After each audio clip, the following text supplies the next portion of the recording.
So why does something dissolve? What is it about a certain compound that in water it breaks up, yet another compound that might look quote unquote similar doesn't? What are some of the factors that affect solubility, and what are some of the things that we can do to help a substance break up? What are some of the things that we might do that will actually hinder the ability of a substance to break up?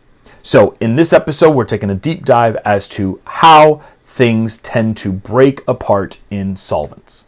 So we're going to start off with the most obvious question: will it or won't it? Will something dissolve in will a certain solute dissolve in a solvent, or will it not? Now, if a solute can actually dissolve in a solvent, we say that that substance is miscible.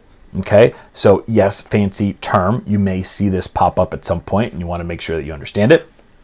If a solute cannot dissolve in a solvent, then we say that it is immiscible. And to help you with that, usually think of immiscible as oil and water. So when you have an immiscible solute, next to a solvent, what you'll end up seeing is that the solute, in this case the oil, will literally be sitting and floating on top of, sake of argument, the water, right? Those are immiscible. In an immiscible solution, there's a very clear boundary between one substance and the other substance. In immiscible substances, then you can't tell where one begins and the other one ends. So for example, ethanol and water, I can't differentiate and say there's the alcohol and there's the water. To me, it all looks like a clear solution.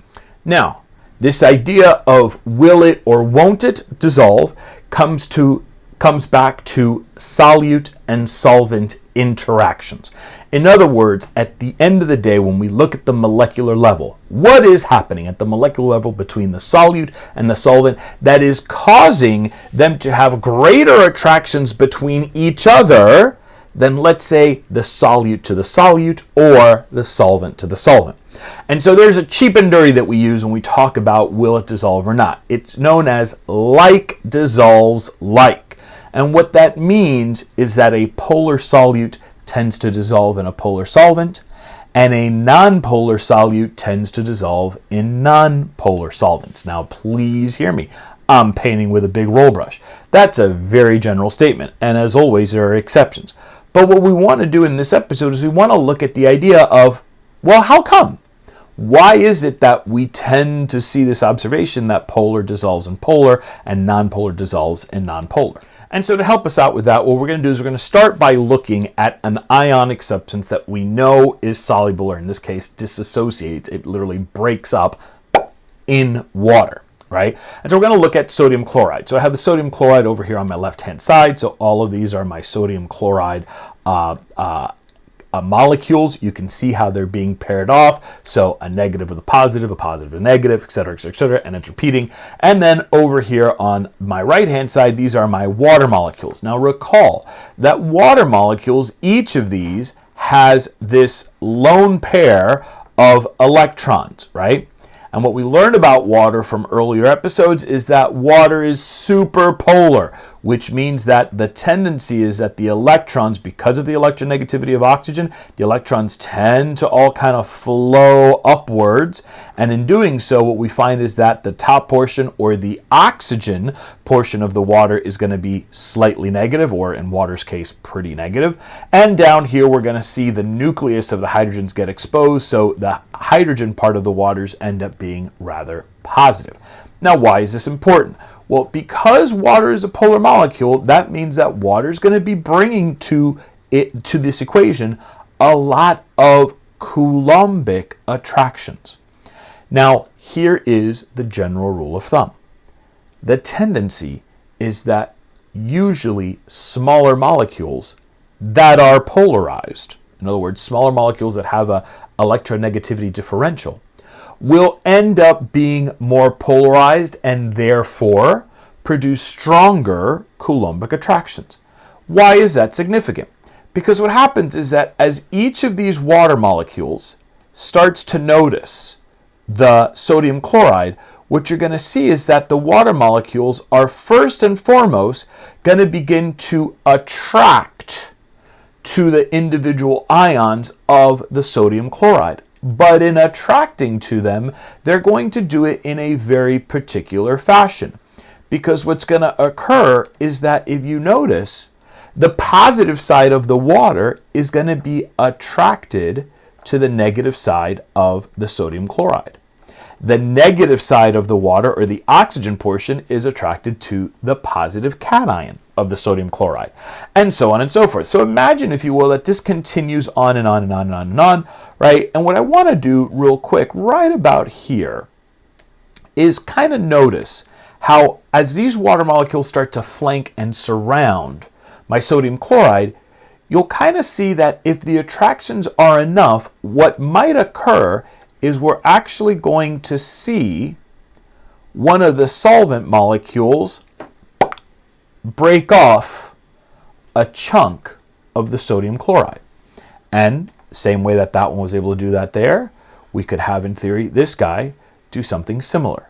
And so what happens is that this is what's going to be occurring as the solute undergoes the process of dissolution, as the sodium chloride is in the process of breaking apart or dissolving in the water.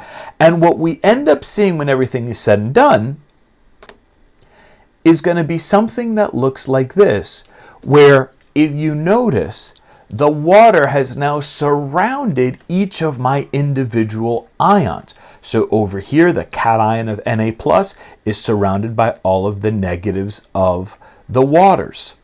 And over here, the chloride ion is surrounded by all of the positive sides of the water. But it goes even further than that, because what will occur is that now that all of these water molecules have surrounded each of the individual anions and cations, now we actually notice that this positive side of the water is oriented in such a way that it's facing the negative side of that water. And lo and behold, we start to see hydrogen bonds form between the water molecules, isolating, right? Isolating the sodium ion from the chloride ion. And so what has occurred in the case of like dissolves like is that if the solute is super attracted to the solvent, in other words, if that solvent is better at attracting or pulling, right, the individual portions or parts of the solute towards the solvent, then the solute will let go of its other solute buddies and it'll now move over with the solvent. Right?